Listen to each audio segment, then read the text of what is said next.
All right. How's it going, YouTube? My name is TJ Thao. Welcome back to my TJ Toe Tap channel.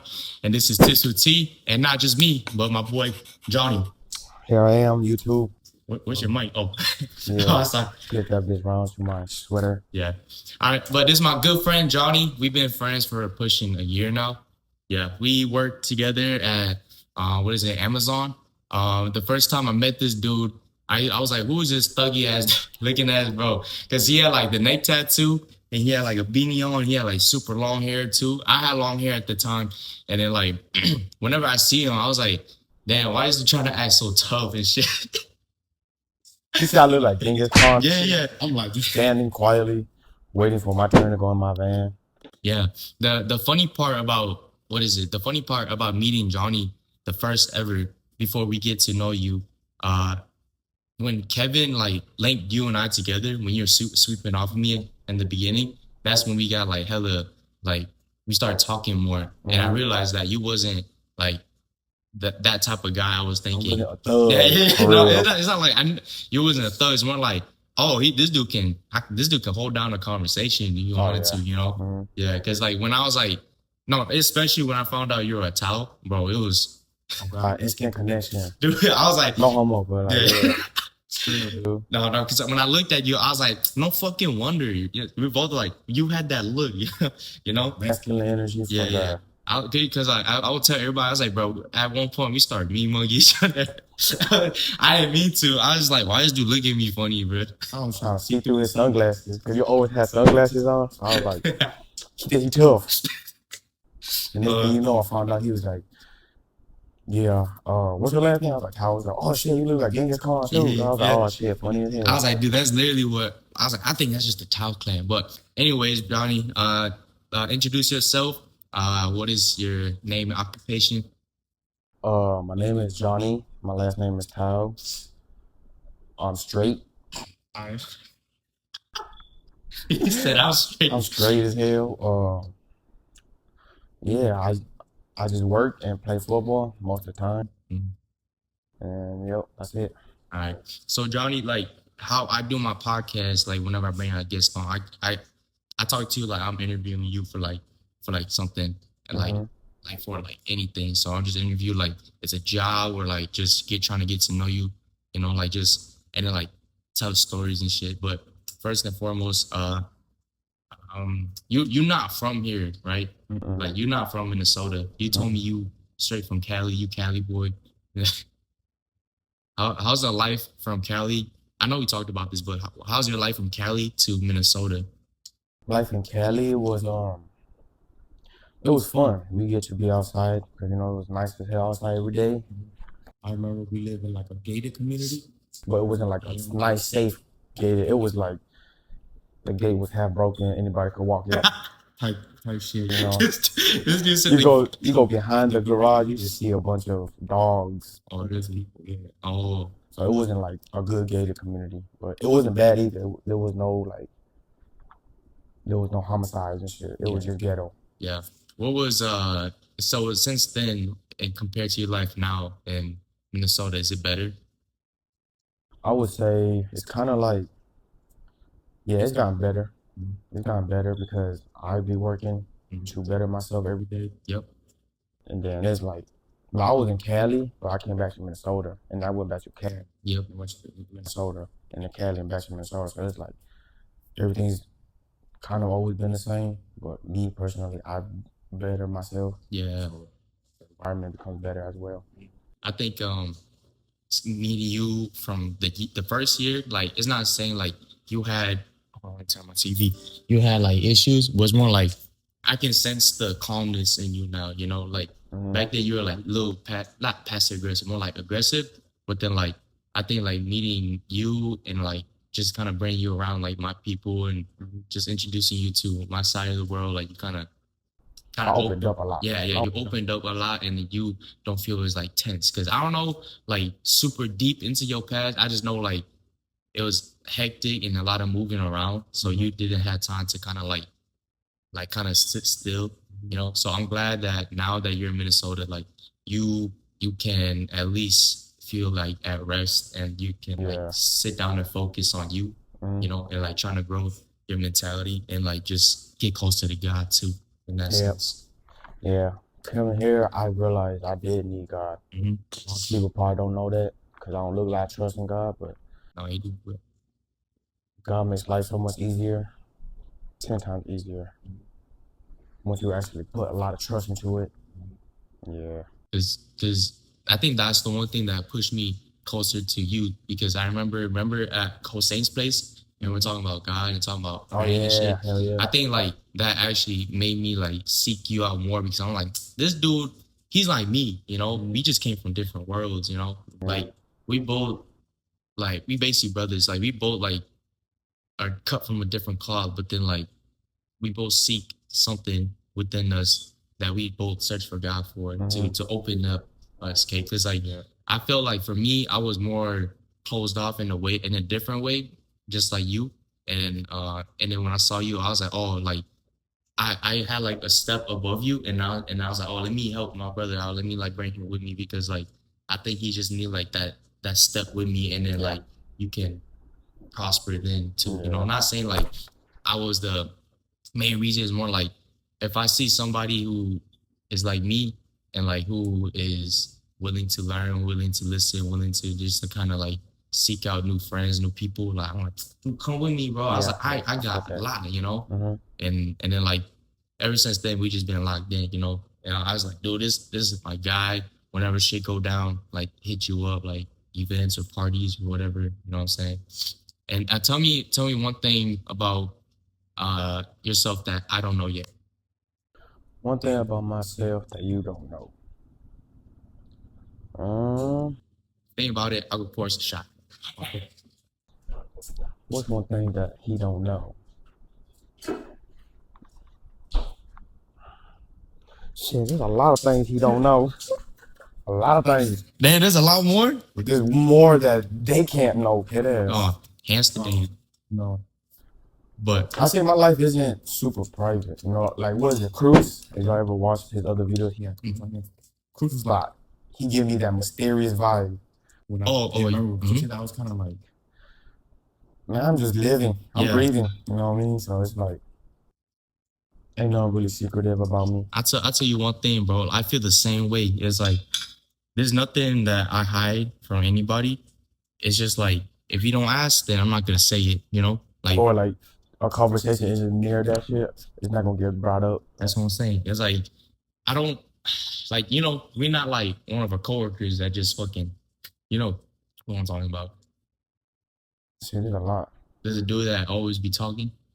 Oh, homie God. Yeah. So we have a coworker. That's this brother always talking, speaking about bullshit, and then like there's some things that you don't have to say, and there's some things that you can keep to yourself. But this dude feels like this he needs to tell us. He needs to explain why. And I was like, hey man, it's work, bro. You know, like we not close like that. You know, like yeah. And that's and then like I said in my last podcast, I'm glad that I have people like that around me for me not to act like that too. You know, like that's an example. Exactly, an example. But cheers, bro. I don't know if you ever had this, but yeah, it's peach. Cheers. Cheers, guys. You need chaser? You just water. Water is full. We got work after this. How you sweeping today too? Yeah, I know. I should be here. The last couple of days at work was stressful, dude. What happened? Van breakdown. The transmission fell through the hood. So I had to go replace that bitch. Oh shit, that's the one I saw. You're in the van, right? That's the one I saw. Once that shit broke down, I got back to the station. Another person called flat tire. I had to go to them. As soon as I got to them, the machine I had pumping air, it died. And this yeah, I forgot that day was raining. It was like nice sunny outside, and then boom, out of nowhere, as soon as the machine died, we just see lightning, thunder, rain. I'm like, damn, and I don't got my glasses, so I can't see when I'm driving. Oh my gosh, I was like panicking. I was like, yeah, but like that brings that. Since I bring that up, bring God up too. Yeah, just do it. When I feel overwhelmed, when anxiety starts hitting me, where I have to go out of my way to do things that I never really done before. At first, yeah, I'll be like, damn, I guess I'll do it. Yeah. And then, well, by myself driving to the destination, I'm kind of like, oh God, I don't really know what to do. I'm gonna need guidance. I'm gonna need strength to overcome these obstacle courses. Yeah. Next thing you know, I go there. I'm like, I have no idea what to do, but I trust God. Next thing you know, I start doing whatever I gotta do, and it ends up being good enough to get us back safely. I like that. And then with that, I ask you this question: Does your faith grow with every obstacle you overcome, or does your faith grow with all the obstacles that come to you?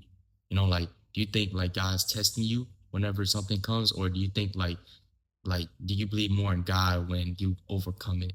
Like it could go both ways, but I just want to see like how your thinking is, and I'll let you know what mine is.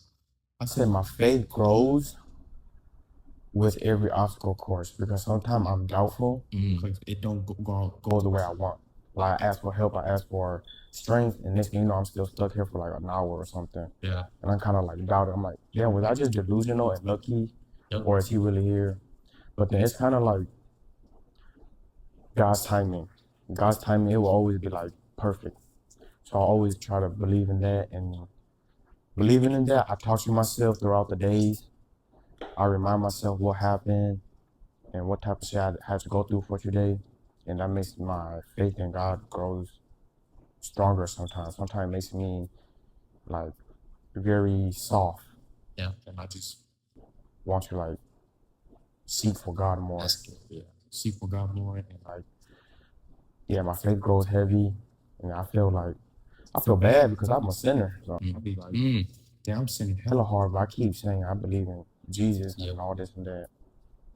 But yeah, my faith grows a lot throughout these obstacle courses. Yeah, I think I like your answer. My answer is the same way too. You know, like my grows the with me overcoming an obstacle. You know, like each time like I get over something, I know it's not from me. You know, like I know it's like God. You know, like I told you, like my last relationship, family stuff, just financial stuff, or like just anything. Like you know, even my knee surgery and shit. You know, like my faith grows with when I overcome it. Like when I come up and I breathe, like that fresh air again. You know, when Jesus is like somebody's like, you know, when he's walking on water and he drowns because like he loses focus on Jesus and Jesus goes down the water, he picks him up, you know. That was kind of like me, like those times, you know. I felt like I was drowning. I felt like I couldn't swim. I couldn't get to the top, but then like I trusted him to save me.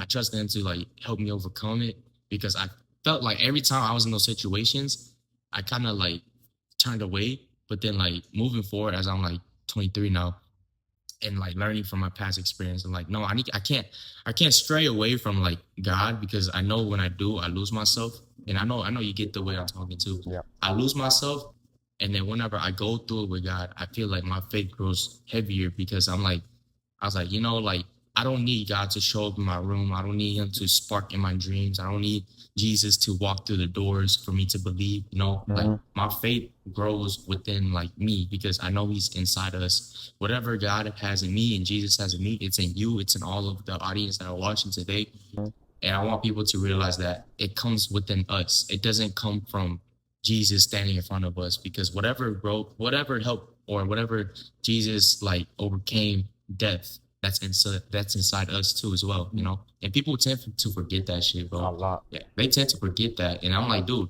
like if Jesus can like overcome death, I think I can overcome this breakup. I think I can overcome this injury. I think I can overcome anything because like that's death, bro. That's like dunzo. You know, like you can't beat death. Yeah, you can never beat death, and he did. And like whatever is in him, it's in us. So that's why like I'm like, you know, if he could do that, then I can move. But sometimes people think that's like a folktale story. I'm like, nah, but that's true. You know, like that's true. Like there's a man out there. There's a man up there that beat actual death.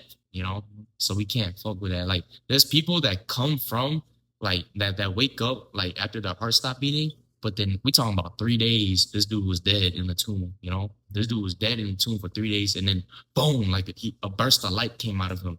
Like where the fuck does heart light start bumping again? Yeah, where the fuck does light come from? You know what I'm saying? Yeah. But yeah, that's my way. And plus, like what? I look like a fat ass dude. No, you don't. It's just the way my sweater is. Yeah. If you want, you can unzip it.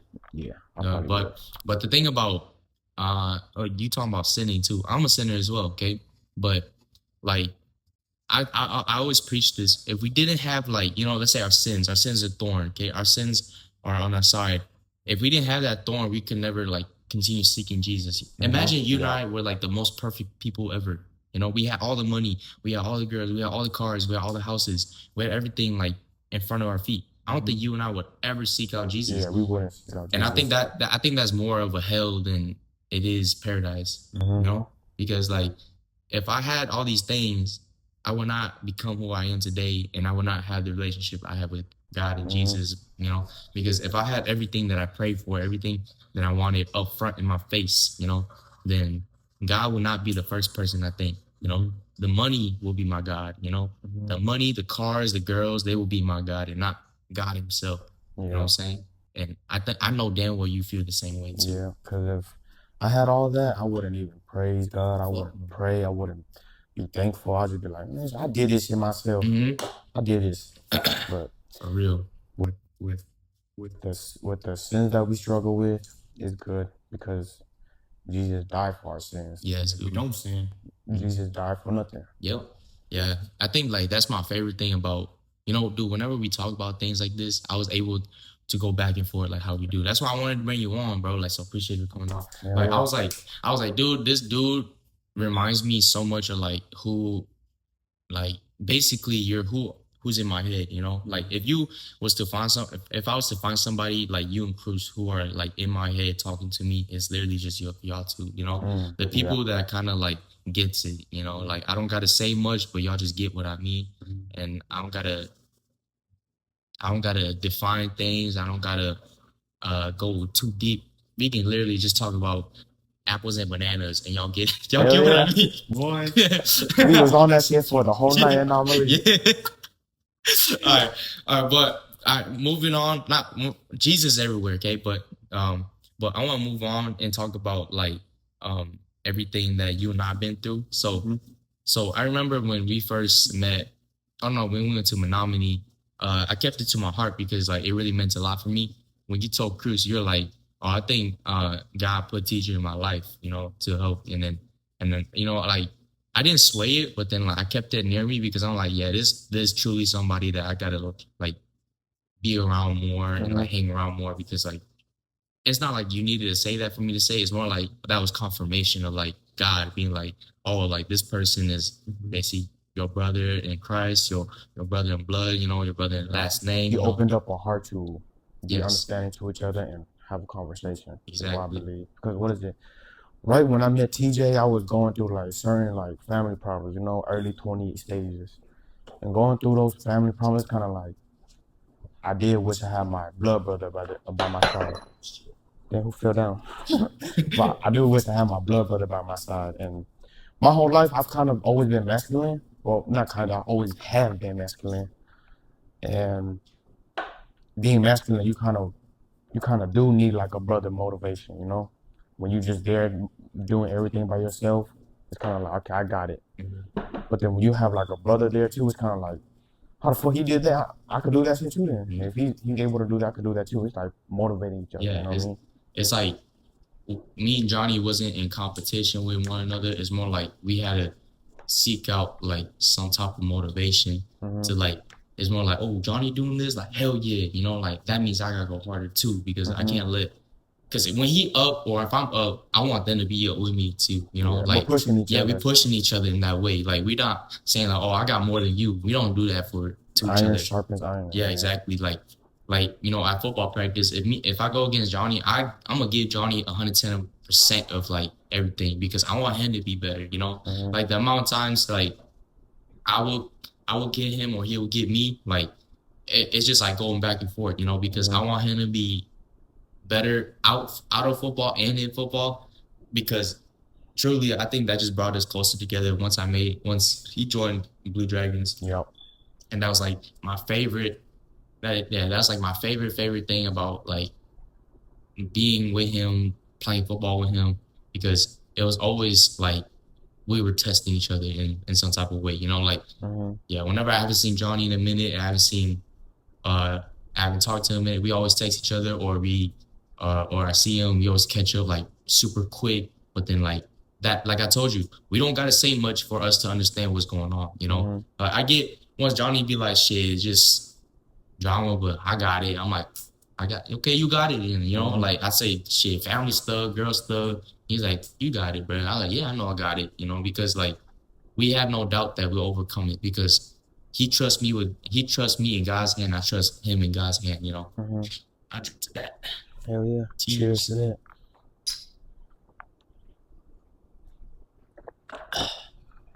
All right, but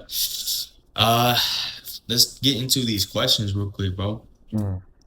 The first one is gonna be funny because it's about Cruz. You saw it. If Cruz, all right, this is from his cousin. This is from his cousin Caleb. If Cruz were to play football now, would he start or be benched? You go first. From what I've seen, and I judge hard, but I'm not a dickhead judger. Yeah. Cruz, so will he be starting? I say yes, he probably will be a starter right now if he was dedicated. Yep. But you know, he's kind of focused on himself. Yep. But yeah, I say he would be a starter, but the ball wouldn't really go to him. I tell you this: I love Cruz, and I train with him all the time.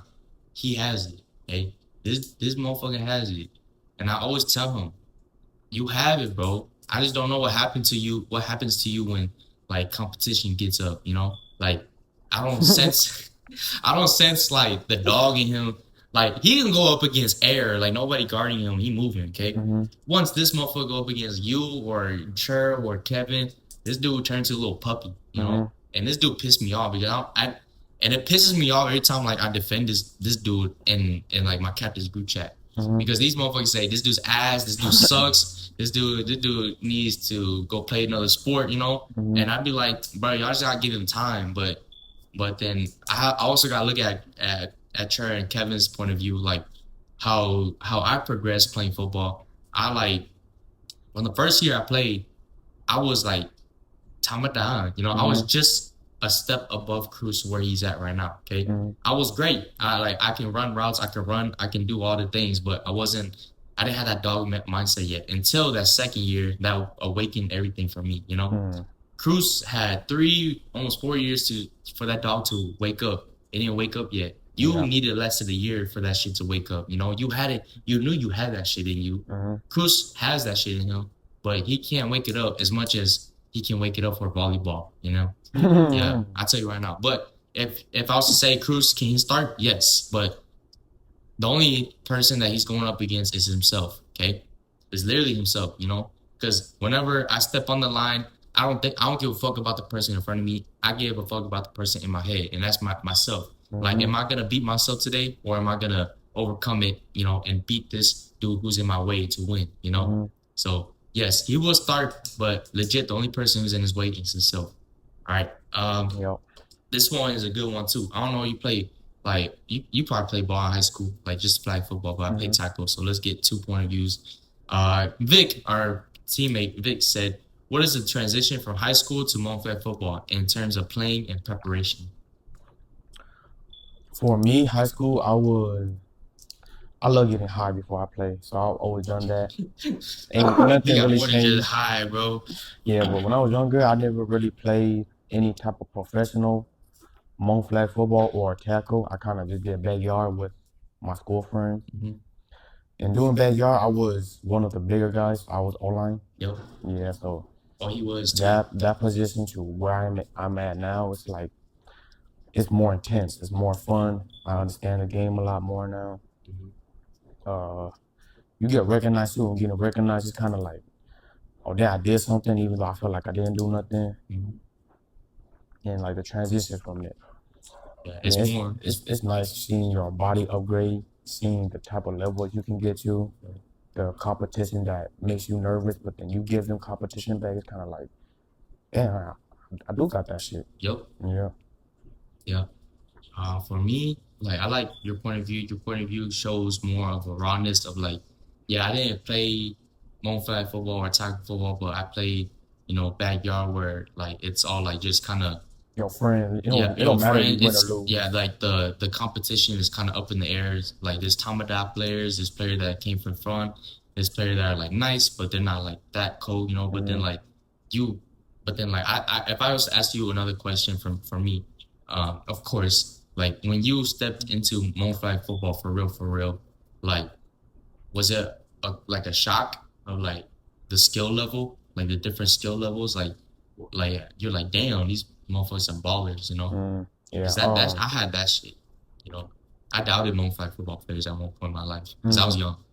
To me, I always had like brother-in-laws and older cousins who played in the Mon Flag Football League. When I was a kid, I used to always be like, yeah, these motherfuckers got it. That's scary. So I never really doubt anybody.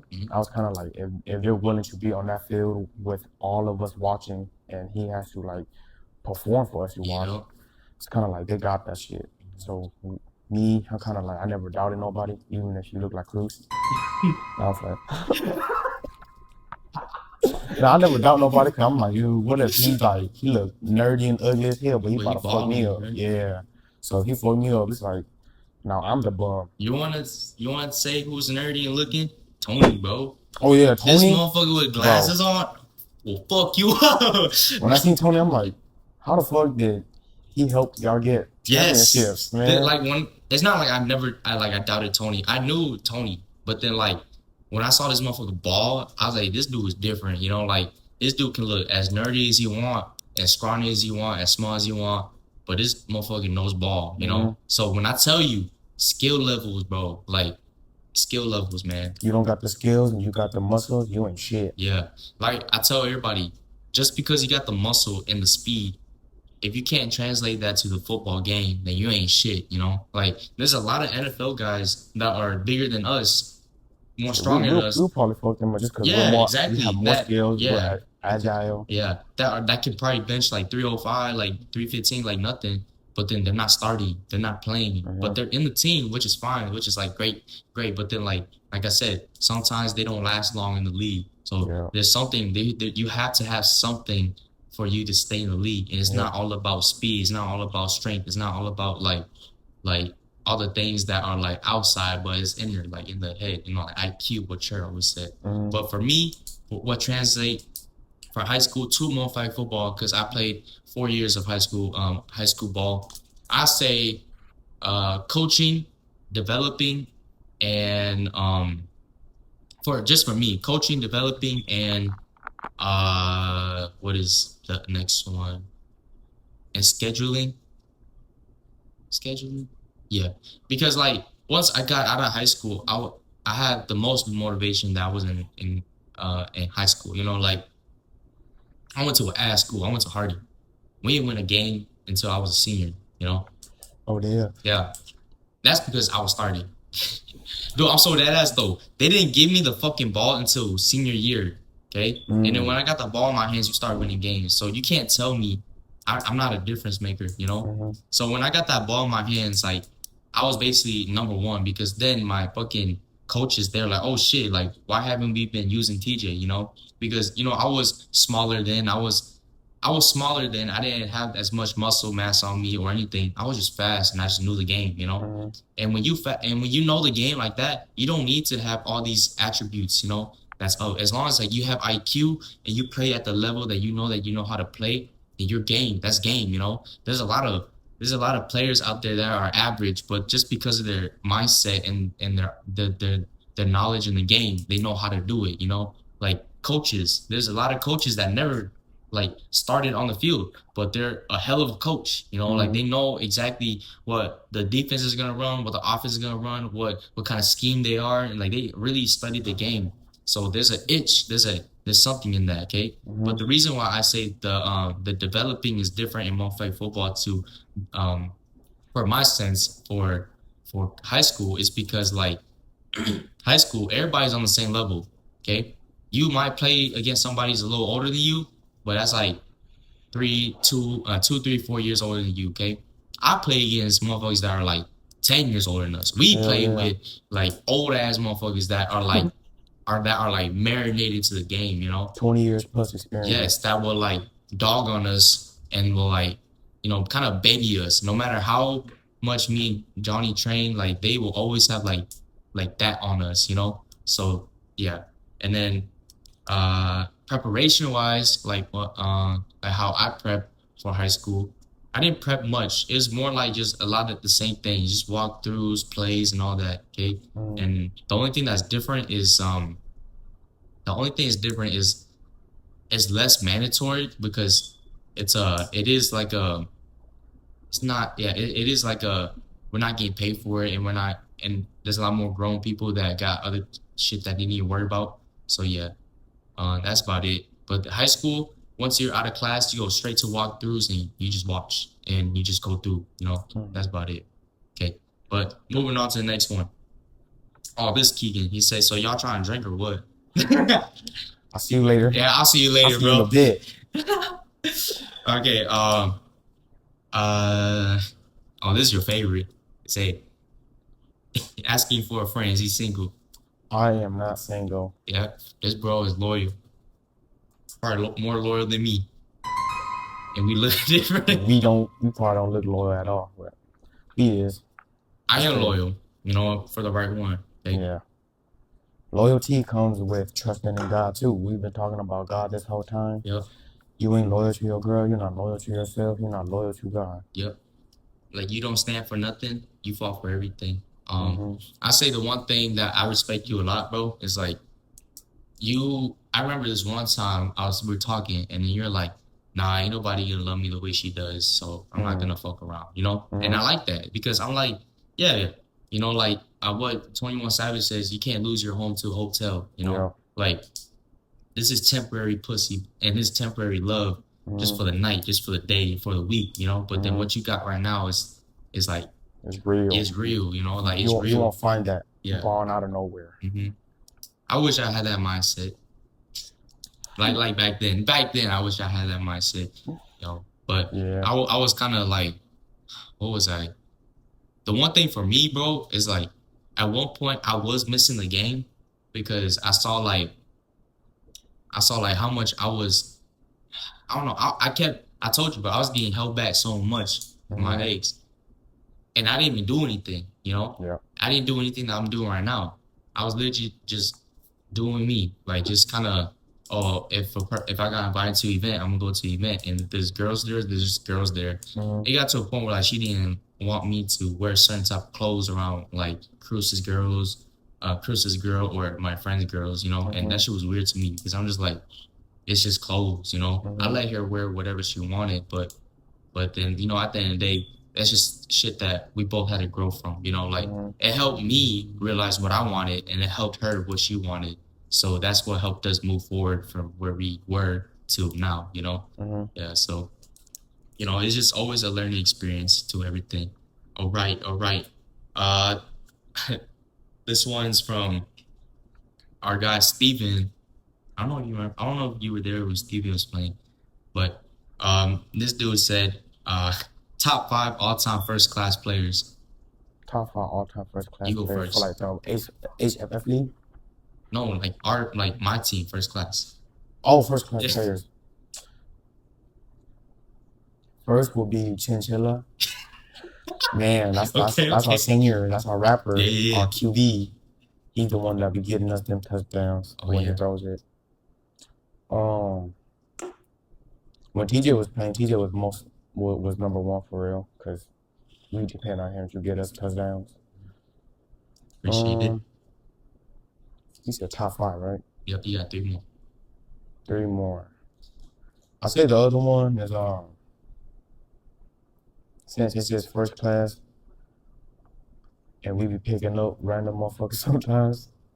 Shout out to like Dylan, King. Yep. Y'all some dogs. Trey. Trey. Trey for sure. Yeah. He's on my top. I'm gonna put Shasi there too. Shasi, big boy.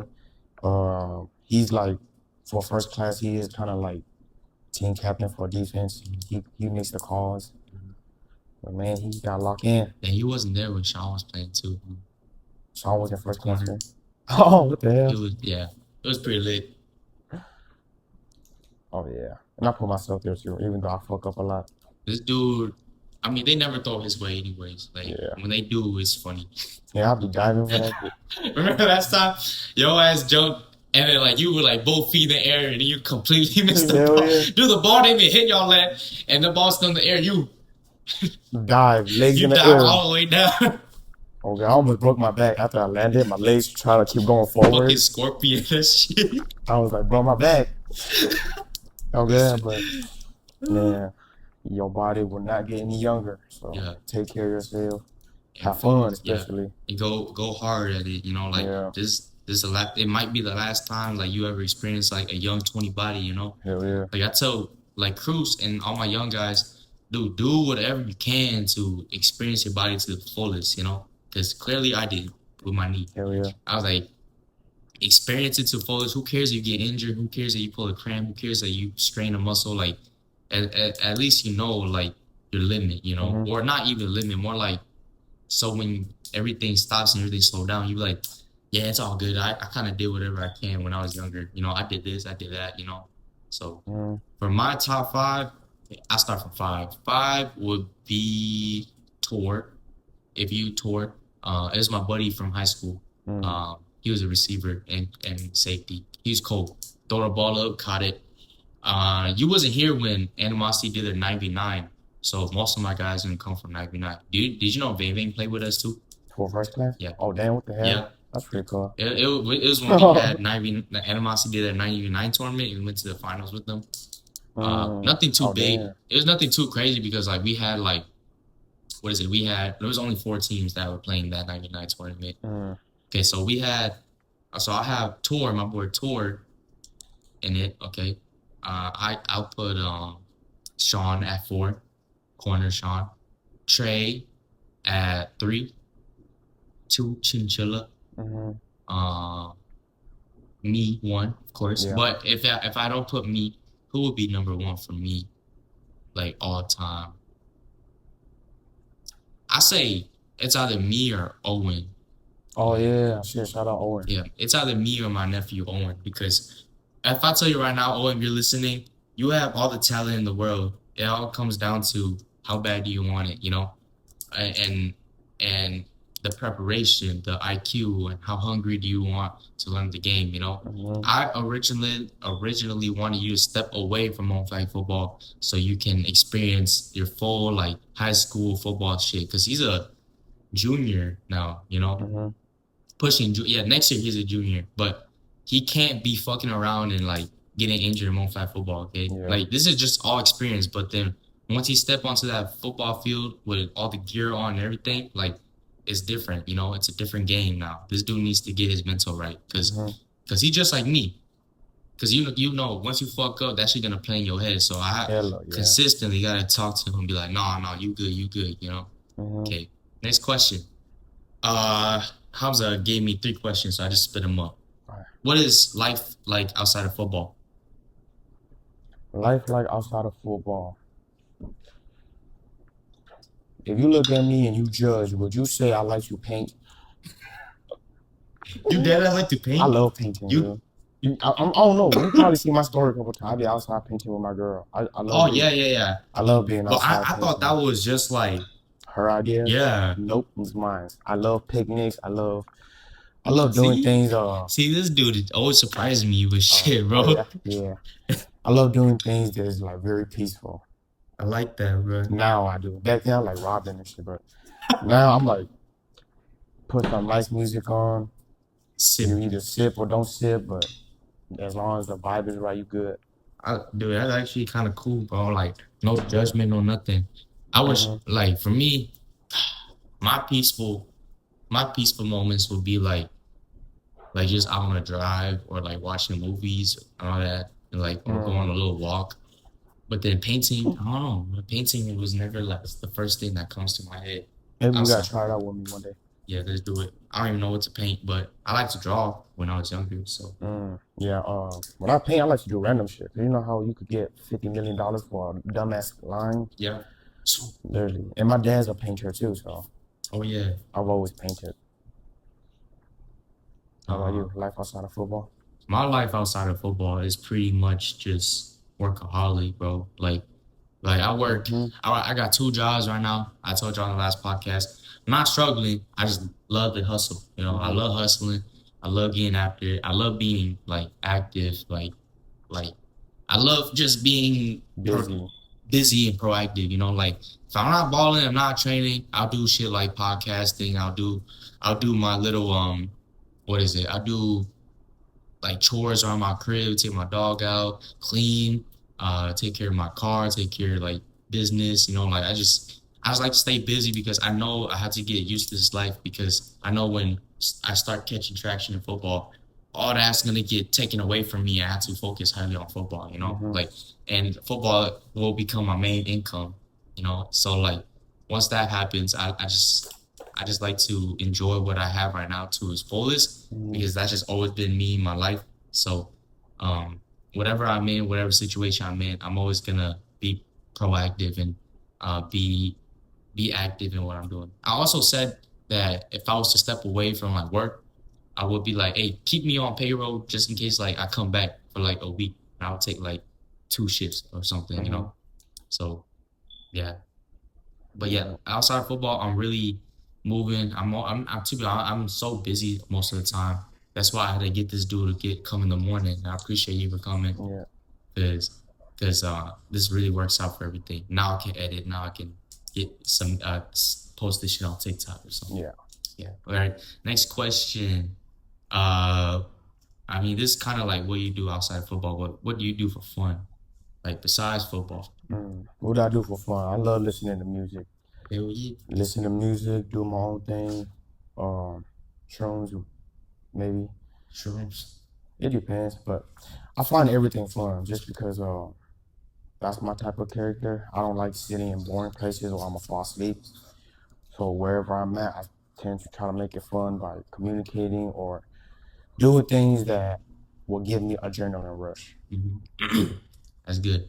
Yeah. You like you playing like other sports? I know you play basketball besides football. Oh yeah, no, I used to play a lot of basketball, but my love for basketball slowly dying as I get older. When my knee heals, we gotta go out and ball, dude. Oh hell yeah, dude. Cause I'm almost there. I'm like right there. I need to collect the ankles and shit. It's like can't get your knees no more. Okay, talking about that too. Shit, we could invite like the veteran BD, like BU and OC them. To ball? Yeah. Yeah, hell yeah. Cause they was talking to me about balling. Oh yeah. They love, bro. Like Chur is actually like a baller, but he doesn't know how to like ball like that. He just know how to play defense, you know. Yeah. Just the athleticism. Yeah. What I like to do for fun. I just like being around people, you know, like if I'm not with myself, then I like to be around my friends, around my family, around like people that's gonna, you know, not trigger me, but mainly just help me like calm any situation my head down.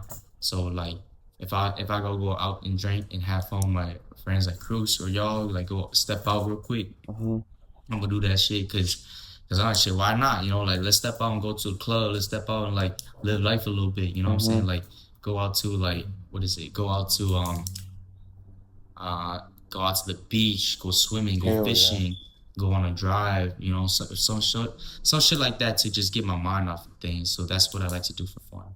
Yeah, sounds good. All right, next one. What motivates you? What motivates me? Like just in life, football, or just anything. My goals motivate me. When I really want something and I look back and I'm still in the same position I was when I was like 18 years old, I get mad, I get frustrated. I'm not the same person no more. You know what I mean? I don't want to sit still. I don't want to paint. I don't want to chill. I just want to work, find my ways around. Hell yeah. That really motivates me because sometimes I'm not even motivated. I'm just disciplined enough to know that I have to do this. I have to go do this. If I don't, then I keep talking like I'm something. It's like embarrassing. You know what I mean? Dude, yeah, bro. Keep talking. Like I completely get that. Yeah. So my goals motivate me. Yeah. When you said that, like there's a lot of people out there that are exactly like that, like talking like they like that, but they're not moving like that. You know, like it's the big difference about somebody because like you and I don't gotta really say much. They just kind of get it. You know, like they kind of know that we kind of locked in and focused on our goals and moving. Like like if people see me, like let's say I'm disciplined in the gym, you know, like I know I'm not, it's not a motivate, it's more like I'm disciplined enough to wake up and get my ass in the gym for like a good hour or two. And then like over time I'm that just changes me as a person, mentality wise and physically wise. And I don't even gotta show my body like that. People just see it and they be like, "Damn, I see you being in the gym, bro. You getting big, you know."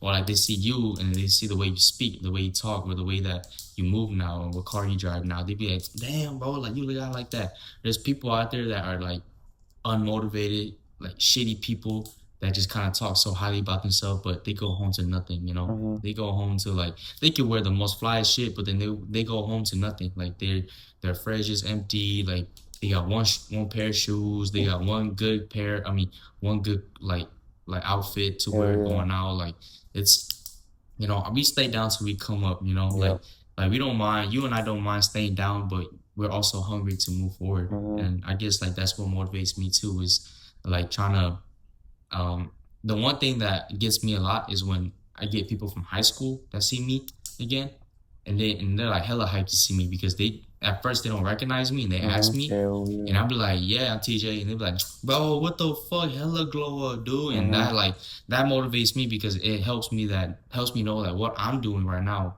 I'm doing the right things, you know, like I'm eating right, I'm the choices I'm making are right, like I look healthy, I move healthy, and my life, like I run to them at the bars, and you know, like sometimes you get down this not downgrade, but you feel kind of like, oh damn, I'm at the bar and blah blah. I'm working at the bar. Man, I don't feel that shit at all. I'll be like, hell yeah, I'm at the bar. I'm working at the bar. Like I tell people this is my side hustle because it really is. I be fucking serving them drinks. Everybody hyping me up and shit. Like it, like dude, like if you got it like that, you got it like that. It don't matter if me and Johnny got work at McDonald's together. We gonna make that shit lit as fuck. You know what I'm saying? Like if I run into one of my like old homies, they see me at McDonald's, I say, "What's up, bro? What you need? Like what you want today?" You know, like it's never a downgrade because they don't need to know what we need, what we got going on. You know, like they don't need to know like everything. They just gotta know like we working, we got money coming in for us. You know, like it's just things like that that motivates me, knowing that people see us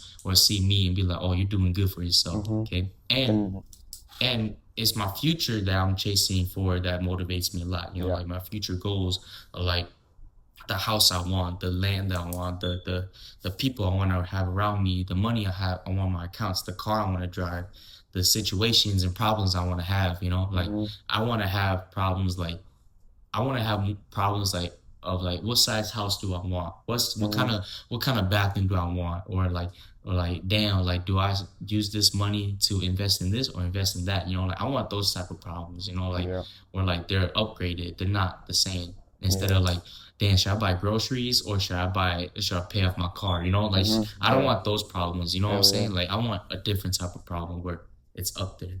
So that's what motivates me. Yeah. Okay. Who's your favorite teammate in YJ Hamza on Blue Dragons? Hamza is one of my favorite teammates because when I first met him, I didn't really know him, but he always greeted me openly arm. It wasn't like how we regular would shake hands. It was more like, "What's up?" As if we were boys, you know. And Hamza, I always admire you for that. No homo, but you know he listens to these too, right? Yeah. Like he listens to it all the way. Yeah. I admire you for that, Hamza. You seem like a great dad too.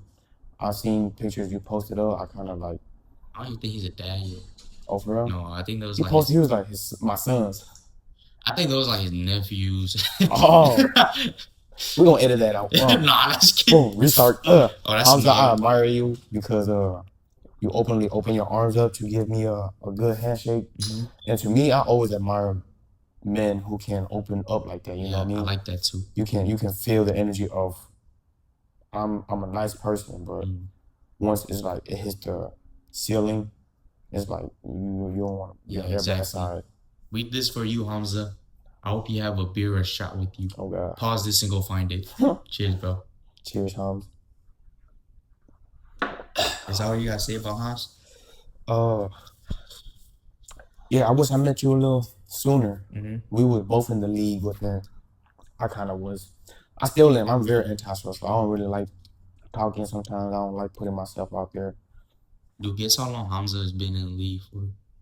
I think I talked to him about it. He's been in there since right after high school. Yeah, so like over 10 years. Over 20 actually. Yeah, this dude old. I'm just kidding.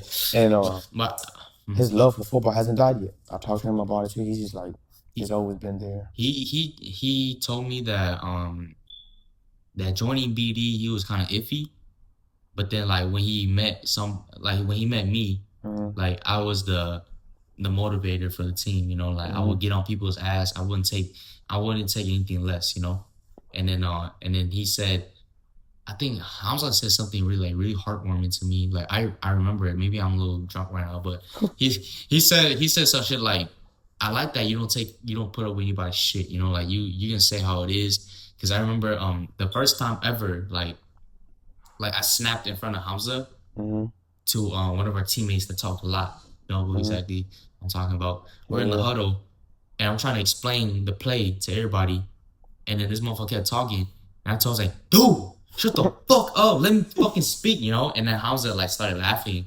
like Hamza like everybody wanted to tell him that, but then like as a captain for me, like even if I wasn't a captain, this dude pissed me off. Like I was literally trying to explain the play because this is the play that me and Cher drew up. I knew exactly what Cher wanted in this play, and boom, right when this dude fucking kept talking, I snapped that, bro. And then Hamza started laughing, and then like we ran the play, and then like after the end of practice, Hamza came up, he shook me, he hugged me, he like, bro, he's like, this is why I love you, TJ. He's like, you fucking call everybody out, you don't give a fuck. He's like, and he told me that he wished that he had like somebody like me on his last team on Phenoms because he said everybody on that team was like pushover, you know, like it felt like anybody can just say whatever they want or like kind of just be like kind of like there was no leadership, you know. That's what he told me.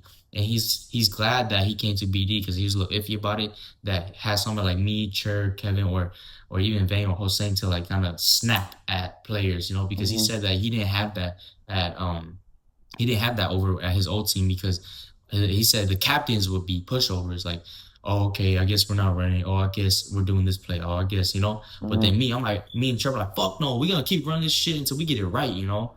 Like, as a team captain, you gotta make sure your playbook is played the way I want that shit, you know. It's not how we want to. Yeah, and then that's literally how like why Hamza like rocks with BD so much right now and like loves all of us like his little brothers, because like the way that I am, the way you are, the way Hossein is and all that, he just like, oh, this is like my family now, you know. And that's why I really appreciate you, Hamza. Although you are not my favorite, I was playing. Who is my favorite besides Hamza? I guess Hero for me. I love Hero. Yeah, I love Hero.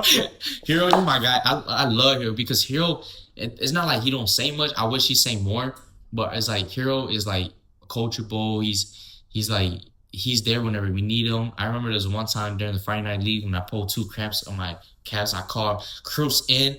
I was like, Cruz, this motherfucker he was staring at me the whole time, and then Hero ran in. But then but because Cruz didn't run in, Hero ran in. And to this day, Cruz is like, you can call my name. I was like, motherfucker, I yelled for your name 3 times, and then the Hero came in. I wish you had that clip, bro. Cruz was just like, yeah, Cruz was like straight face, bro. I'm looking at him. I found him. Cruz. They're all yelling, Cruz. Cruz is there like, I'm like, bro. And then boom, Hero ran in, and I'm like, dude, like Hero's like ready, bro. Like we call his name, he's there, you know. Like he's a team player. So besides Hamza, I say Hero for me. I love Hero. Yeah, talking about Hero has that dog in him too. I can see it sometimes because I feel like he's afraid of it. Yeah, I think he's afraid to go to the dark side a little bit. Yeah, you know? He is a very nice guy. But there's times where I'll be like, I'm a jam him, and then he wouldn't be able to get off the line, but then I'll let go. But now that we be practicing, he kind of like, he's doing his move. He dropped his shoulder. He be doing his thing now. I see him, even if it don't seem like I talk to him a lot. I admire you and I see you. Dude, Hero is a dog. We be training. He fucked up Dylan on a release. Because I literally told Dylan where the fuck he was going. I was like, Dylan, he's gonna go in. And Hero faked his ass outside so no. I told he was gonna go out. Hero faked his ass inside so bad that Dylan was like stumbling, like, oh shit, you know? And I was like, oh, you know, fucking we just simply did like a little diamond release. I was like, Hero, look, I was like, this is how you finesse him. Once he reaches, you fake hard as hell and you go that way, okay? And then so Hero went, boom, boom, boom. And then Dylan did this. Right when Dylan did this, Hero's gone. And then Dylan was still stuck like this. And I was like, see? I told him, I was like, once they reach Hero, because sometimes they don't, once they reach, you react off of it. You take what they give you every single time, okay? And I tell Hero that all the fucking time. And like, the one thing that I love about Hero too is that he's older than us. He's 26, bro. And he allows himself to like listen. He allows himself to like, hey, I don't know much, but I'm gonna take in. You know, it's only like if you was to go train like a 30-year-old for Amazon, you know, like this dude, and then he start acting like he know it all and shit. He's like, I ain't take the wheel then, you know. But Hero is like that person that like, oh, I don't know much, and y'all know more than me, so I'm gonna listen, you know. Like he's not too big headed for him to not take a lesson from us, you know. And plus, I don't talk to Hero like he's a kid, or I don't talk to Hero like he's stupid. I talk to Hero like a respectable teammate, you know. Like I just want him to be better. The way I talk to you, the way I talk to Cruz. Well, sometimes I mean to Cruz, but that's because it's Cruz. And the way I talk to everybody else, I'm trying to teach you as I'm criticizing you. So I'm criticizing Hero. I'd be like, Hero, this is why you get jammed, you know? I start off with that. I was like, Hero, you know why you get jammed? He's like, why? And he asked why, you know? He don't be like, what? You know? I'm like, bro, come here. So I'm like, Hero, do you move? Boom, boom. I push his ass. I'm like, you know what happened? He's like, what? I'm like, you show me your chest, bro. I was like, you show me your chest, I'm gonna shove the fuck out of you, okay? Dip your shoulder. Boom, he went. I did this. I ain't touch him at all. I was like, you see the difference, Hero? I was like, my hands are up like this, and then where are you? You're out here, okay? I was like, you know what? You know why that happens? It's because you show your chest. This time you didn't show your chest, and you're able to just get out of there, you know? He did, boom, and he's out. Instead of like running towards, like remember last time the first practice, y'all, these motherfucking receivers were running up to the guys. Cruz running towards the receiver, towards the corner. I'm like, bro, you have 10 yards this way, 5 yards this way. Play your fucking ground, you know? The field is our canvas. We're the paintbrush, you know what I'm saying? And I was low-key an ass corner too. Why the fuck did you run into me? That's so stupid, bro. I was standing here guarding flats when I was supposed to play cover 3. I see Cruz running towards me. I'm like, oh shit. Yeah, it was so easy, you know? Like I tell you right now, if y'all receiver listen to this, just because the play's written up like that, don't mean you gotta run it like that, okay? Sometimes you run a post, don't mean you gotta run the full 7 yards. You can cut it short, okay? Read the defense, read the DB that's on you, okay? Like, you have to know these things in order to make a play, you know? Like, if you know you're running, no, not your running back, your quarterback is scrambling around, find an open area to be open to make a play, you know? When I tell my receivers, you have to be the person that makes a play out of nothing, you know? Like when a broken play happens, when a false start happens, you just got to make a play, you know? Like winning doesn't give a fuck about you, you know? You have to catch that win and force it upon you, okay? All right, the next one. This is for you and I. This is the one that I've been like thinking about a lot because I was like, we have so many. But the funniest moments between the two of y'all. Funniest moments. And that is the last question. There's a lot, yeah. There's a lot, bro. Like, shit, swallow me. Swallow me. Oh yeah. Only if you was there, you will understand the inside joke. Shit. Swallow me. No, it happened all in Menominee too. I guess the funniest moment was like every time I looked at you, you had your fireball next to you at all times, and you're like, "Oh hell no, I'm not leaving this shit, bro." Yeah, I don't know. Everybody left their fucking liquor bottle on the table. I carried my shit everywhere we went. I don't care. If I was to show y'all a video, this dude legit was talking to a bro, pressing him. There's like his fucking fireball right next to it on the ground, and I was like, "Bro, what are you gonna do with that shit?" I was just holding it, but whoever said my weed was ass, I'm on you. No, I'm playing. We on you, but that night, that's when I got fucking crossfaded, bro. Like talking about Menominee, bro. I got fucking crossfaded to the max because I had two hits on your blunt, and then like you and Cruz were fine, But then I was gone because like Cruz was gone too, like getting there. But then he took only one, I took two. And then I was like, because the first one I fucked up, the second one I did good. And then I was like, oh, okay. And then like out of nowhere, the last thing I remember was me being upstairs with y'all, and then boom, I wake up in a bedroom. But then I was also like in and out. I was like, what the fuck's going on? And then after that, I remember me getting carried to the hotel room. That was it. Oh yeah. And then like this little bit of a moment where like I remember Cruz calling our buddies in Minnesota, and then they were like, I ain't never seen TJ this fucked up before. I'm like, bro, that's the drugs on me, bro. Oh god, that shit was crazy as hell.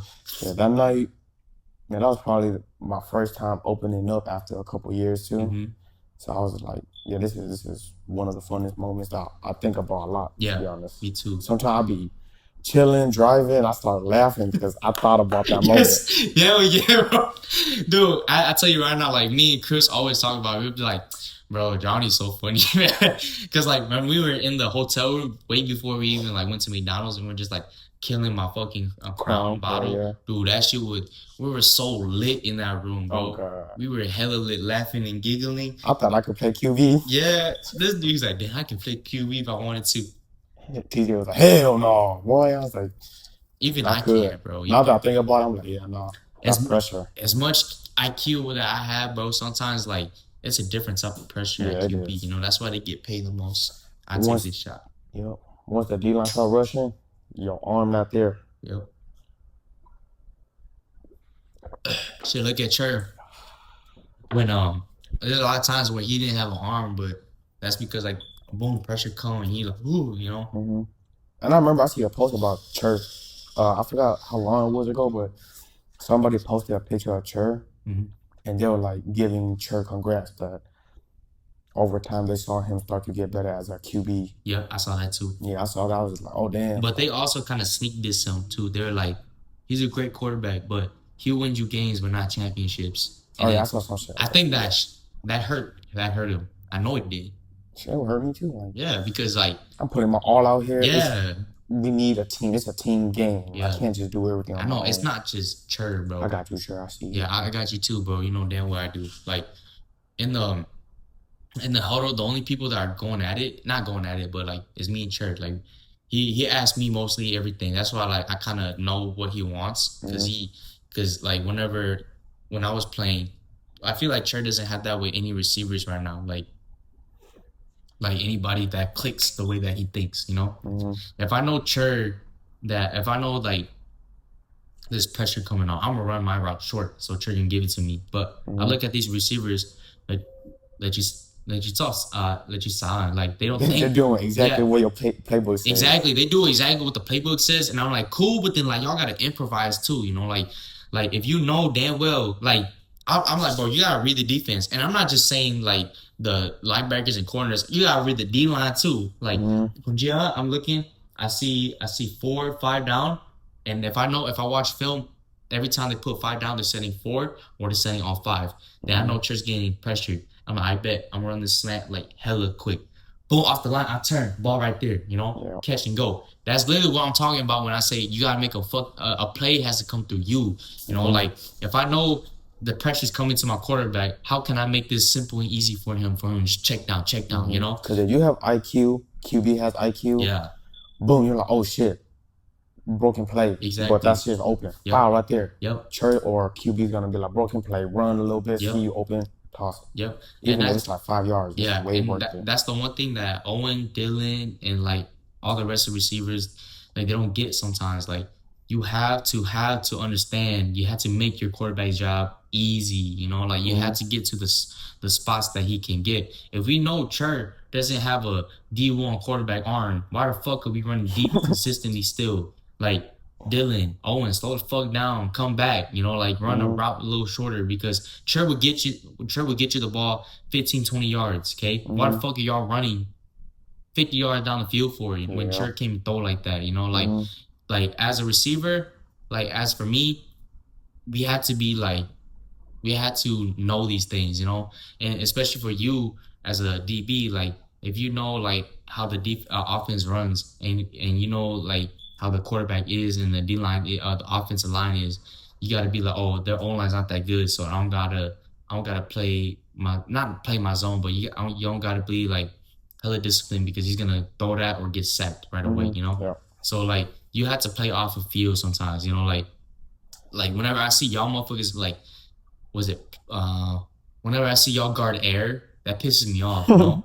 I'm like, bro, like you had to see because when I see Sashi guard air, it pisses me off, bro. I'm like, dude, like last practice, Sashi had nobody. He could have went in and sack QB. Yeah. Sashi got Yeah, sorry.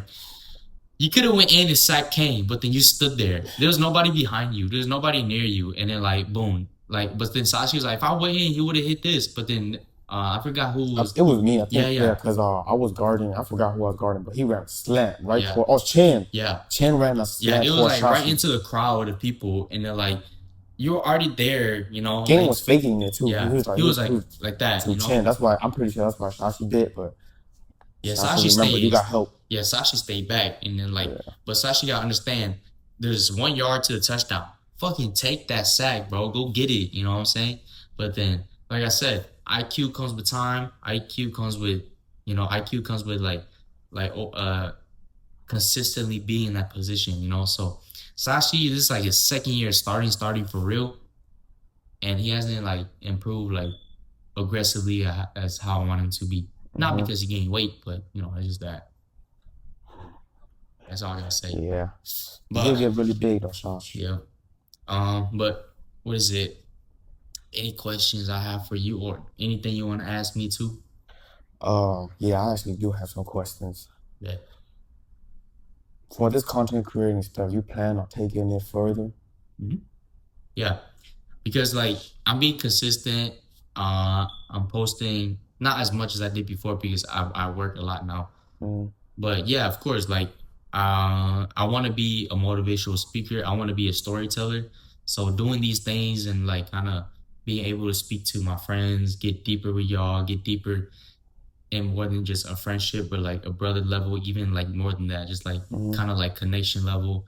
Like I just want to get to the point where like I can read you by just looking at you, and like I'm not saying that I'm gonna say, oh, I know who you are, and like I actually don't, but I just want to see like how the energy is. I'm like, oh, I think you're like a timid person, like you're kind of scared to open up, but you're not afraid to speak your mind sometimes, like just kind of shit like that, like just how to approach a person, and hold down the conversation. Because the only reason why, to be honest, I started this podcast and like all that is because when I'm talking to girls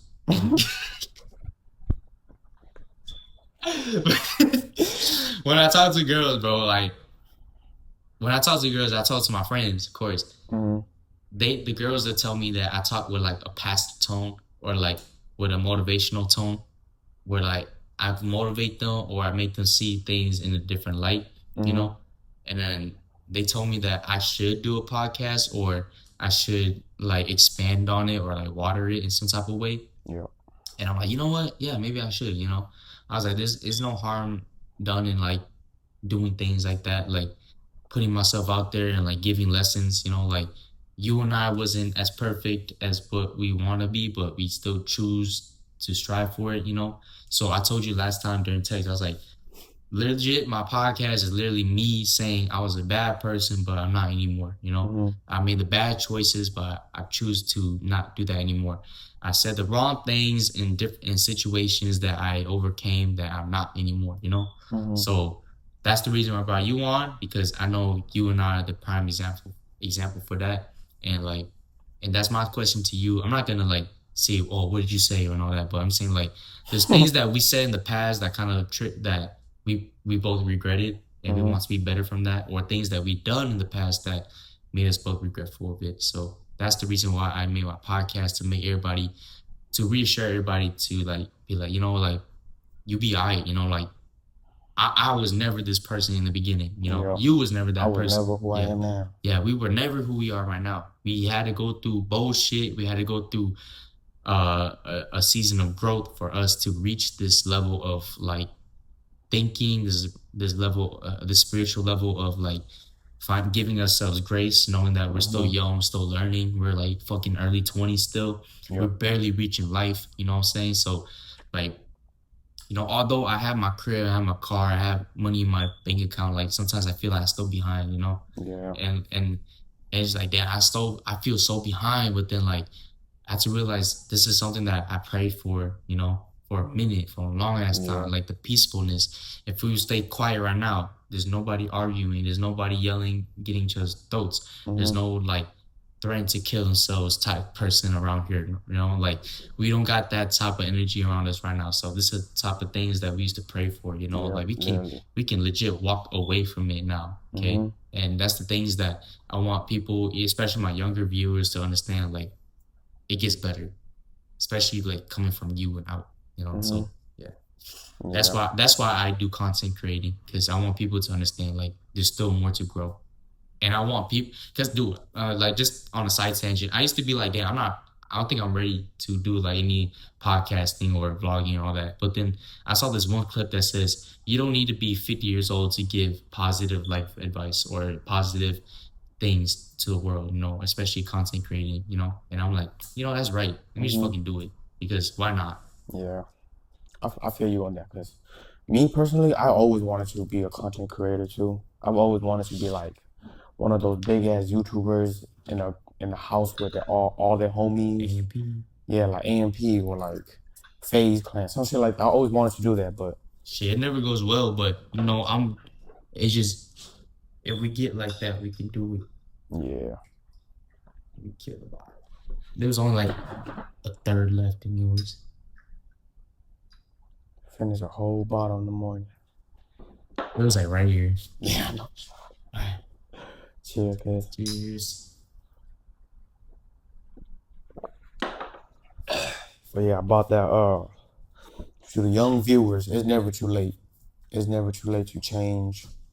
Even if you feel like you can't change or like you don't know how to change, it starts with being delusional, I say. But for me, it did because I used to be like, the way I'm gonna change is I'm gonna open the door for random people, like a gentleman. I'm gonna randomly open the door, and be like, oh yeah, because I never really open the door. I only open it enough for me to squeeze through.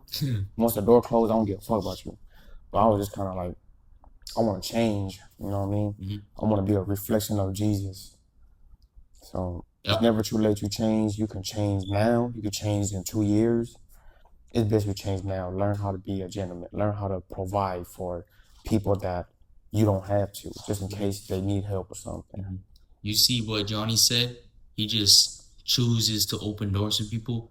When I say change is not something that's huge. It's not something that's like crazy big, like money or like life situations or living situations. All I did was open the door. Yeah, all And he did was, that made me feel like a good person. yeah, like open the door. Shit, you see a homeless person, here's $1, you know, like, Literally. or you be like, oh damn, like this one time I paid for somebody's food on accident, and I was like, oh well, and I walked away. You know, I'm like, damn, like it don't matter. Like I was at Quick Trip the other day, not the other day, but like last year.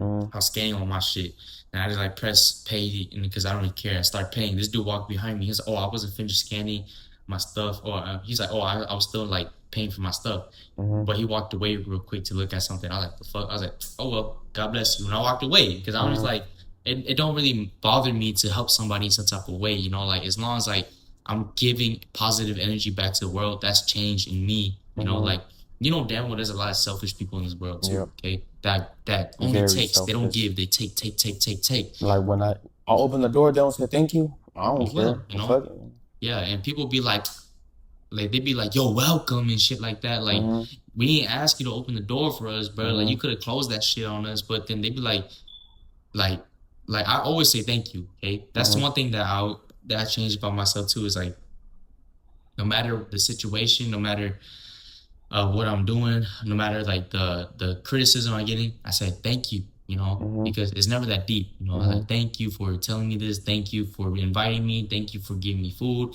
thank you for giving me money, you know, just thank like you for telling me I'm in the wrong. Yeah, you know? thank you. You woke You know my what I'm eyes saying? up and shit. Yeah, like thank you. Just like what they give, you give back, you know, and that's change.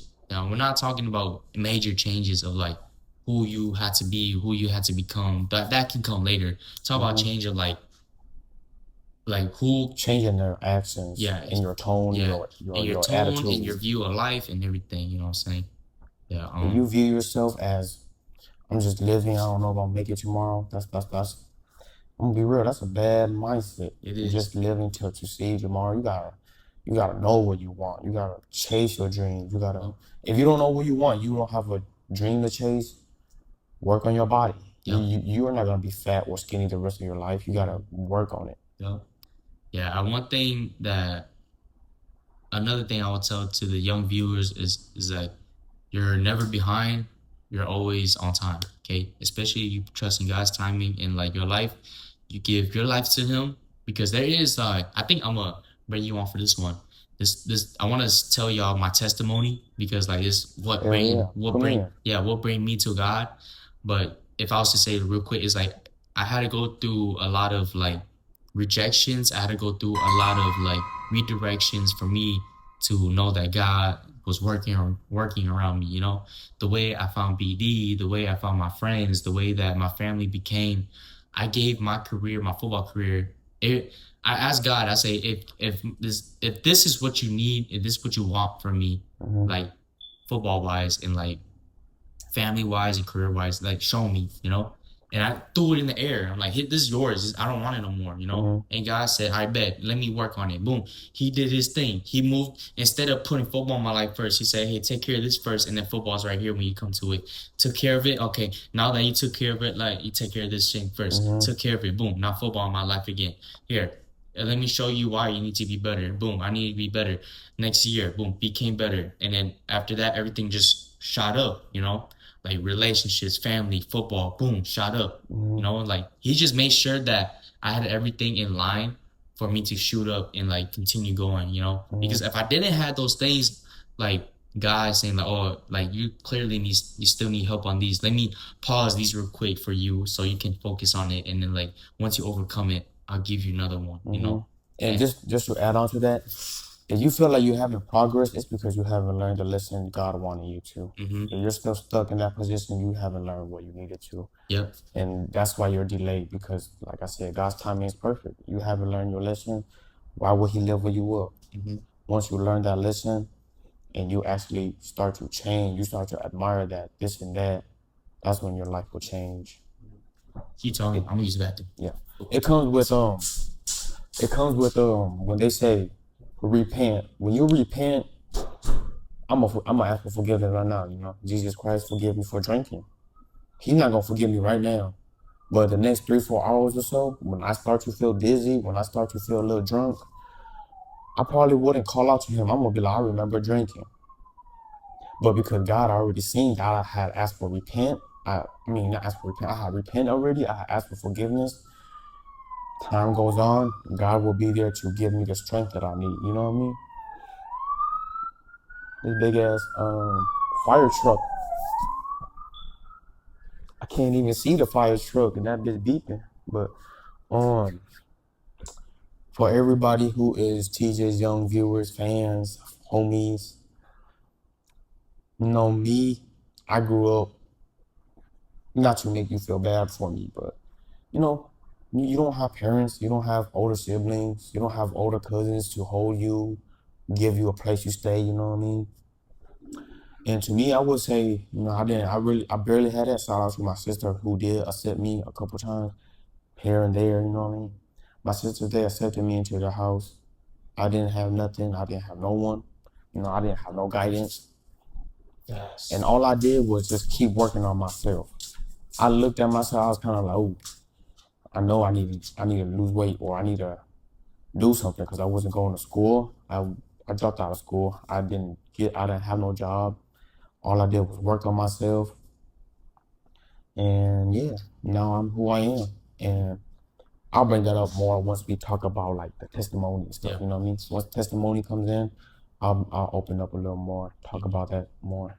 Yeah. To close this podcast out, in conclusion, this is my boy, okay? This is my brother. Like, I don't think there's anything that we will like two-face each other for, because that's not who I am. That's not who he is. I always make sure to him that he's in a safe environment around me as much as I am around him.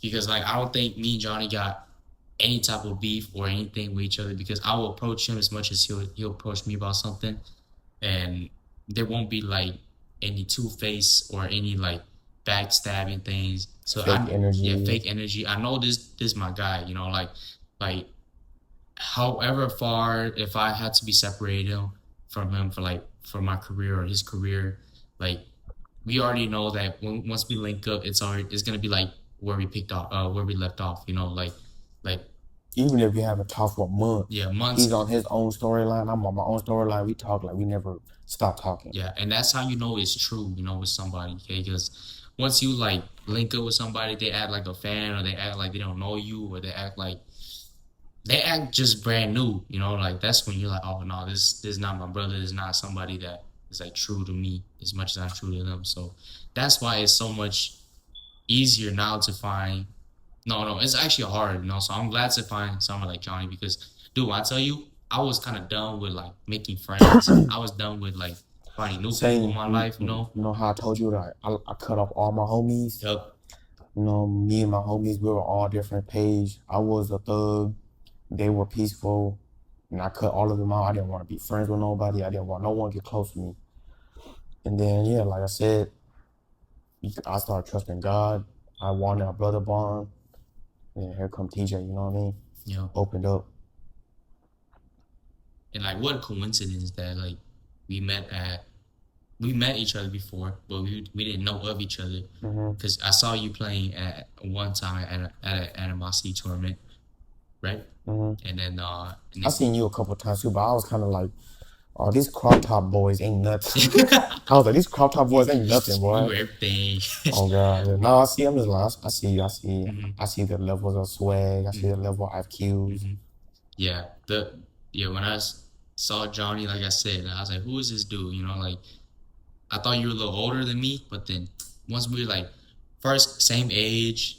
Like what a coincidence! Yeah, same age, same last names, same birth year. Yeah, same birth year and all, and then fucking basically like situations. Oh, you play football too, bad. You know, like you look hella intimidating. Damn, bad. You know, like we're going back and forth. And I'm like, dude, this basically is my twin right here. You know, like like it came to a point like now, like at work, they know that if me and Johnny's name are together, then oh, we're good. You know, like it can't like it's just like that. You know, like at work, he'll help me first, and then once we're both done, we'll go and like help everybody else. You know what I'm saying? So I tell you this, like in that type of bonding, in that type of environment where like you and that one person are helping each other, and that's like in the God sense, or just a not work sense, but in the God sense, you and that person helping each other, you guys are helping everybody around y'all too at the same time, because it's just the effects of like who y'all want to be and who you are with one another that makes everybody around us to be better, or to help them to come for us, you know. And like, because I remember like once it was like once me and Johnny clicked, and they knew that me and Johnny was like back and forth, like basically like really good buddies, because if he had his days off, I'm getting my days off. Type shit, you know. They know damn well it would be a bad day or a good day if if me and Johnny were like clocked in together, you know. So when it became like that at work, we knew it was kind of like that everywhere else too, you know. So that's why I would want him to be involved with me at anything in my life, because if him or Cruz's name is attached to me, or any of my like really other good buddies that are attached to my name, you already know it's gonna be a great time, you know. And like, not to say anything about myself, but I feel like it's just my energy of like bringing it out of you guys. You guys bring it out of me too, you know, because my energy is not fake. It's just who I am, and y'all bring me out also, and then like it just makes it like kind of into a ball of like fun, or a ball of like anything that kind of disperse into everybody's like environment. Yeah, you know? Because even if I didn't want to open up, but he kept opening up, it will make me want to open up. It's not that I have to now, because I should start a conversation. It's more like, hell yeah, I understand that, and I'm gonna tell my point of view now, so that we can connect. Yep. And once we connect, we kind of problem solve through it by not even knowing each other's story, but each other's position in life. Yeah, I think that's my favorite part about talking to you, is because because I was like, you know, like once I saw a little crack in his shell, of like vulnerability. I was like, let me feed off that, you know. I was like, okay, he told me a little bit, let me tell him a little bit more too. And then like boom, that crack turned to like a into like it's shattering. So like now I'm like, I bet, you know, like now it's easier to, it's not easier, but it's more, now it's like off the bat we just like that with each other, you know, like texting, if we gotta call one another, just check up on each other, or we gotta like Send one random funny ass funny video. ass video or funny ass text, you know, like we just get it because like now that we reached that vulnerability with each other, like he know how I am, I know how he is, and we just kind of like, there's boundaries of course, but you know at the same time we just kind of get like where we at with each other, and that's like a kind of brotherhood bond that I talked about in my other podcast about like I don't gotta say much for him to understand what I gotta say, you know, and that just makes it sense for both of us. Not any Nobody in the world can make sense of what I'm saying, but if this dude understands that, that's all that matters to me. You know, I can I can care less about 100 or a million of you guys' opinions about me, but if Johnny gets me, he gets me. You know, Yep. same vice versa with both of us too. It just makes each other comfortable to know that, okay, he's not trying to take me down. I'm not trying to take him down. It's more of a, we're both men. We have problems, and men, we don't like talking about problems because we're not gay. Yeah. You know what I mean? We're not gay. So it's like, I'm going to keep it to myself. But sometimes when you with that one brother, it's kind of like you let it out. Yeah. When you let it out, it's less stressful. You got someone there, they're not helping you fight your battles, but they're not leaving you behind either. Yeah. Yeah. Now I will pause from talking to you guys. I'm talking to you, Johnny. Like, if there's anything you need, you want to talk, you need a ride or anything, like, call me. Like, I don't care what time it is, because I always tell everybody, like, I would rather hear y'all talk to me, cry to me, be as vulnerable you are to me, than for me to walk up to your casket or to me to find out like you did some stupid shit, you know, like get into troubles and all that. Like, you know, like I laugh it off, but sometimes when you tell me some shit that you might go down, like I do get worried, you know. I will like, I know he's not that stupid, you know, but at the same time, you know, like I'll be like, hey, but call me if you need me, you know, like I'll be there, I'll pull up, you know, like not no gay shit, but then I'll be there for you as much as your girl will be there for you as much as she can, in a way of like, I just want you to be safe, you know, because like if I have to like move on in life while and get older without you there getting older with me, it's gonna be really hard on me, like in a sense, you know. Like I'll move on, but then like I know damn well it would be hard on you if I was gone, or if you were gone. So that's why now that you and I both got people that are important to us, we want to live for them now, you know. So like, so now that I got for ourselves, and then like it makes us more motivated, especially knowing you, knowing BD, knowing my friends now, knowing my family. It's like I got people that I want to live for, so it will take a lot more for me to want to end it all, or like to risk it all. Okay, because the people that just like want to end it all just then and there, they don't got a lot of people that are important to them, you know. Because I was thinking about this the other day. I was like, I think it's super selfish for people to take their own life, or to put themselves in predicament situations where like their life is not theirs anymore. It's the government's, or it's like they're in chains, or they're behind bars. Like their life is not theirs no more. They're not free, and I think that's super selfish, you know. Who can you blame besides yourself? Exactly. You put yourself in that position. Yeah. But I know damn well if I was in jail, you come visit me. I'll come visit you. I'll bring you some food. You bring me some food. Like that's the one thing that I know, that at least I got you there. You know, if in any predicament that happened in my life or your life, like we'll both be cool, chill with each other as much as, and like we'll also check each other. You know, I know. I want to tell you this. I want to tell you this. If I'm doing something stupid, if I'm being with the wrong person or like the wrong girl, don't be afraid to check me, because I will never take it as disrespect, you know. And I hope you won't take me as disrespect if I was to check you one day, you know, just to be like, Johnny, don't be fucking retarded right now, bro. Like, you know damn well it's not the right move. You know what I mean? So I hope one day like you don't take it like that, because sometimes I do get like, should I check him? But then I'm like, I know he's just fucking around. You know, I was like, I know he's just fucking around. But then like till the day happens, I just hope that, you know, like it all comes from love, you know, because like it all comes. It stands from love. Comes from love because I do want to see you well, taken care of, and like not making no dumb decision because then Yep. it'd be really difficult on my part to kind of like try to make trying to you know be there for you because once you go south, I can't really save you anymore. You know what I'm saying? Yeah, that's just what Yeah. I gotta say to you too. You know. Same vice versa. You feel sometimes, oh, if I see something off with you, I'll call you all on it Mm-hmm. too. But like I said, we kind of are the same person. We agree damn near everything and Yeah. shit. Yeah, but yeah, if I need to get called out, I'm not the type of guy who's gonna be like, you trying to call me out because you want to fight. Or I used to, but not Yeah, no more. you used to. I used to be, He but used to now be, but not anymore. I'm coachable. I'm teachable. I like to sit back and see that okay, I was in the wrong. Let me Yeah. change it up for Yeah. my people too, because I can't be selfish thinking about myself. Yeah. The way that you check me for not smoking, I'll check you for not doing anything stupid too. Like sometimes you like, you sure? Like, are you sure? I bet.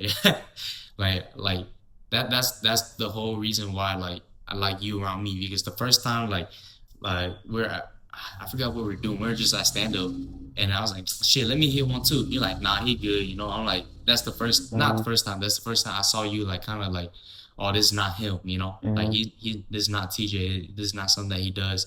That actually showed me in a way like, oh, this somebody that I can't really just find like that to kind of step up and be like, oh, that's not him, So I want to be as much as that for you that you are for me. Like if you're doing something stupid, then I'm just like, oh no, Johnny good. Like he don't want to do that, but like once because once I stop thinking for myself, I hope you can think for me and be like, oh, he good. Yeah. If you start thinking for yourself, I can be that for you too. Like, Johnny's good, bro. He don't want to do all that. Yeah. He just drunk. He's just too happy right now. God. Yeah. So as long as I know that I got somebody near me like that, like you and Cruz, some other friends that hold dear to me, then I'm locked in my life. Yeah. And like I said, it's hard for me to open up to anybody the way I open up to you. Like we got friends. I know you and we got a lot of friends, but then like there's only a few that I really show this side of me too. The vulnerability Vulnerability, too, like it look vulnerability now with me and Johnny, but then like there's more into it that y'all don't even know. So it's like we can say it, but y'all don't know like that until the full story. Full story. Yeah. But before we close out, anything you want to say though? Anything you want to plug in? Be a good guy. Be a good guy, dude. Oh, hold on. You got to. Okay. I'm gonna clip this shit. I'm gonna post it on you on my TikTok. You have to like say something motivating for at least a minute. Something 30 seconds to a minute. In life, don't cover the judge by. No, I'm playing. Okay. You seen that video before? Yeah, like don't cover the judge up. But, okay. In life, man, I say be yourself. Even if being yourself is kind of lame, it's okay being yourself. Hell no, it's not okay being yourself. Never mind. Let me Hell no, man. It depends on what type of character you are. Yeah. But I say one thing, don't give up for sure. You know what I mean? A lot of people probably seen videos about don't give up. But when they say don't give up because you're having a bad moment, you know what I mean? It's not a bad life. It's not a bad day. It's a bad moment. The next 2 hours from now, you might meet somebody so cool. You might meet somebody you already been on. You might go do something so cool, fun. Yeah, don't take life for granted. Don't give up. Just keep going. If the break don't work, that's good. Just keep going. Yep. Yeah, just don't give up on yourself, man. Don't give up on you. Don't give up on him, her, them, or whatever it is. Just don't give up because the second you give up and you have to rethink about what you're going to do, it's where you're going to be back at like level 1. Level 0, you don't know what you do now. Yeah. That's it. Yeah. To stem off of what Johnny said, when you kind of give up on yourself, you're letting everybody around you down that believed in you, that cherish the work that you put in for yourself. The times that you feel low, don't be afraid to step out and ask for help too, because sometimes Superman has to be Clark Kent too. Sometimes Bruce Wayne Sometimes Batman has to step down and be Bruce Wayne. Sometimes whenever Spider-Man is winning, Peter Parker lose. Okay, so in that aspect, what I'm trying to say is there's always a win and a loss in every situation that you're in. Just don't give up on yourself. Meaning that there's there's always there's always a green, there's always a life there's always a light in the darkness of everything that you're in. With those examples that I said, it's just when you're so high up, you feel like Superman, you feel like Batman, you feel like Spider-Man. But then Peter Parker, Bruce Wayne, Clark Kent brings y'all back to reality of like where your life is. Okay, where like you can't really stop, like you can't really give up on yourself because you have so much people that rely on you, that needs you, that needs your help, that needs your support, moral, spiritually, or physically. So you have to kind of battle yourself out in that mental aspect of like, I can't give up because I have so much people like that look up on me, look up to me. Okay? Like Johnny, like for me, like if I was to be vulnerable to you right now, like I'm in many aspects of my life, I found myself at the leadership position so many times. Like I didn't ask to become Blue Dragon captain. I didn't ask to become dispatcher. I didn't ask to become this or become that. It just kind of put it in front of me, and then like they asked me one question, yes or no, and I'm always gonna say yes. Take those opportunities, because those opportunities will make you learn, will make you grow, will make you have the balls to attack things that you never done before. Yeah. And like I said, you just had to bet on yourself every single time. Okay. No matter how many times you lose, you have to bet on yourself. Okay. Don't forget to be your own superhero. Not just be a superhero for everybody. You got to make sure you're good. That you could continue this energy. You could continue being there for all those people you already was. Because they're not going to need you forever. Which is fine. You know what I mean? It's fine. You don't need them forever either. But just don't forget to put yourself first. Putting yourself first, you start to see the life you want. You start to see the value you hold. Yes. And then that's when you level up. Putting yourself first. Yep. And if I was to close this out, I just want y'all to understand like what y'all have seen from me and John in this episode. It's not us. We gangster now. Yeah. I was gonna say us. I was like, we faking everything. No, we some real motherfuckers. Yeah. This is only because we vulnerable. Right? Yeah. But this is the only reason why we are a little vulnerable for this episode is because like we want y'all to relate to us, because we don't want y'all to continue acting like somebody you ain't. Like me and Johnny, we are some like hard-headed people at times, but then like when it comes to like get serious and we talk, this is how we talk to each other when it's just me and him. This is how it is, like we're not faking nothing. If we can give something back to the youth or just to the community, this is what we do, at all times. But in reality, like we do choose to be responsible. It's not always lit the way people probably view us. Yeah, we're probably more respectable than the most respectful person in your house. I'm just saying because like we might look like some folk boys, some gangsters, but then at the end of the day, like we are really respectful people. Like I don't think the first thing we look for is like violence. We always kind of just we just kind of there just scoping out like the vibe most of the time, and scoping the scenery. Yeah, scoping the scenery. But it's getting.